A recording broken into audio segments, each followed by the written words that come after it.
코로나19 확진자가 급증하던 지난 3월, 경산에서는 폐렴 증세를 보이다 숨진 17살 고등학생이 있었습니다.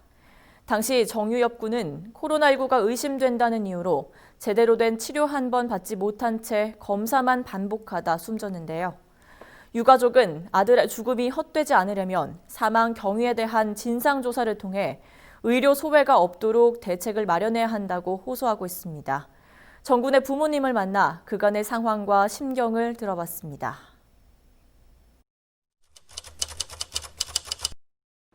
3월 10일 날 공적 마스크 처음 시행하는 날짜라서 유엽이가 마스크 사러 이제 첫날 갔는데 전부 다 그때는 마스크가 거의 동이 나버렸어요. 일찍. 그래가지고 마지막 한 군데 갔는 게 오후 5시부터 선착순, 6시부터 선착순, 6시부터죠.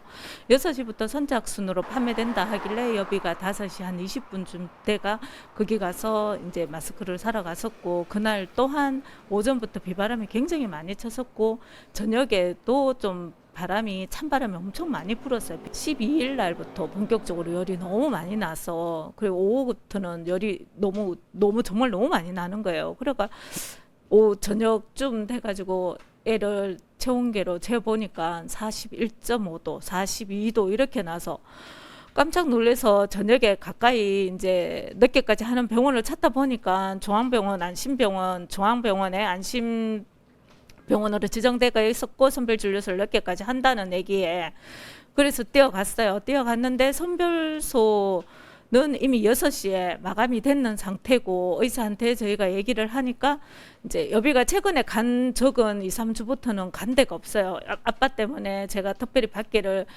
버스를 태워 보낸다든지 어디 간 적이 없기 때문에 그냥 진료 좀 받아, 열이 너무 많이 난다고 하니까 안 된다고 얘기하더라고요. 그리고 그 다음날 아침에 일찍 선별진료소에 가서 폐 엑스레이 사진이랑 그리고 독감 검사랑 그리고 이제 그 두 개, 코로나19 검사랑 3개를 실시했어요. 그리고 열이 계속 안 떨어지길래 제가 의사 선생님한테 부탁해서 링겔이라도 맞을 수 있게 해달라 하니까 안에는 못 들어간다 하시면서, 그러면 제 차 안에서라도 맞겠다고 해서 2시간가량 차 안에서 링겔을 맞았어요. 맞았는데도 맞고 난 다음에도 보통은, 그래서 이제 쌤이 놓으시길래 쌤이 저한테 얘기하시더라고요. 어머니 여비 폐에 군데군데 염증이 보인다고. 그래서 제가 그러면 쌤 어떻게 해야 되냐고 하니까 저는 다른 데로 가야 되는 건지 어떻게 해야 되는지 몰라서 물었는데 선생님이 아주 퇴원하시게 그냥, 그래서 어머니 제가 조금 더 강한 약을 지었다고 그렇게 얘기하길래 저는 대수롭지 않는 줄 알았어요. 1339에 전화를 했더니 1339에서 이제 경산 보건소로 이렇게 다시 돌려주시더라고요.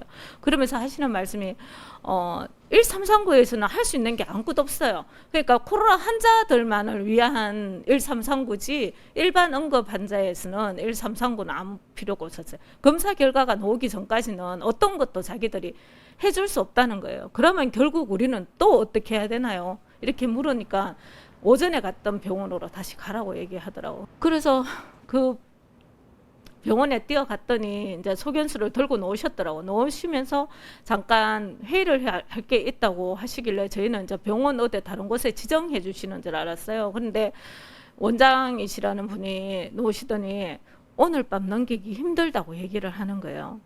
제가 거기 가서 다시 폐 사진을 찍었다면 이해를 하겠는데, 오전에 찍었던 그 사진으로 판독을 오후에 하고 너무 틀리잖아요. 그래서 제가 너무 깜짝 놀래가 옆에 있는 그 여의사 선생님한테, 가정의학과 선생님한테 얘기를 했어요. 왜 오전에 저한테 그런 식으로 얘기를 해주지 않았냐고, 보내주지 않았냐고. 그러니까 말도 못하고 고개만 떨구고 계시더라고요. 이미 여비 아빠는 손발이 떨리고 항암 후유증으로, 그때는 또 퇴근 시간대였고, 그래 구급차를 요청을 했어요. 근데 거절당했어요. 뭐 때문인지는 모르겠지만 정말 어이가 없는 상태인데, 여비가 그때 구급차라도 좀 타고 갔으면 호흡하기도 얼마나 쉬웠을 거고 이 정도로 더 심각하지도 않았을 거라 생각해요. 그래가 우리가 직접 운전해서 영대병원까지 가서 여비를 들라 보냈어요. 병원에 보내니까 거기 영대병원에서도 어떻게든 검사 결과가 나오기 전까지는 어떤 처치를 자기들이 할 수 있는 게 없다고 얘기하더라고. 열이 나면 무조건 못 돌아가고 치료도 못 받는 게 과연 국가의 지침이었다면 뜯어 고쳐야 되죠. 가장 기본적인, 사실 환자들이 아프면은 제일 먼저 나는 게 열인데, 열 나면 어딘데 치료를 못 받는다. 이게 말이 안 되잖아요. 그리고 진짜 뭡니까? 일반 경증 환자 같은 경우는 열이 나도 조금 견딜 수 있는 그 여유가 있지만은, 정말 유해배 같이 이렇게 폐렴으로 갑자기 번져가는 급성 폐렴이라든지 이런 경우는 진짜 그 골든타임이 있단 말이에요. 그 시간을 놓쳐버리면은 그 뒤에는 회복하기가 정말 힘든 그런 과정을 겪어야 되는데, 그러면 또 고통스럽잖아요. 그죠? 그래서 저는 여러 군데가 전부 다 유해배 같은 경우는 정말로 병원, 국가, 시 전부 다 제일 나쁜 코스를 밟아서 나쁜 것만 다 하다 보니까 최악의 상황까지 가지 않았나 그렇게 생각되는데, 그러면은 이 상태가 됐는데 저희는 그렇거든요. 사실 저희들도 이렇게 참 이게 올라가서 시위하면서 있잖아요. 알려가 보면서 이 대책을 하는 게 참 쉬운 게 아니단 말이에요.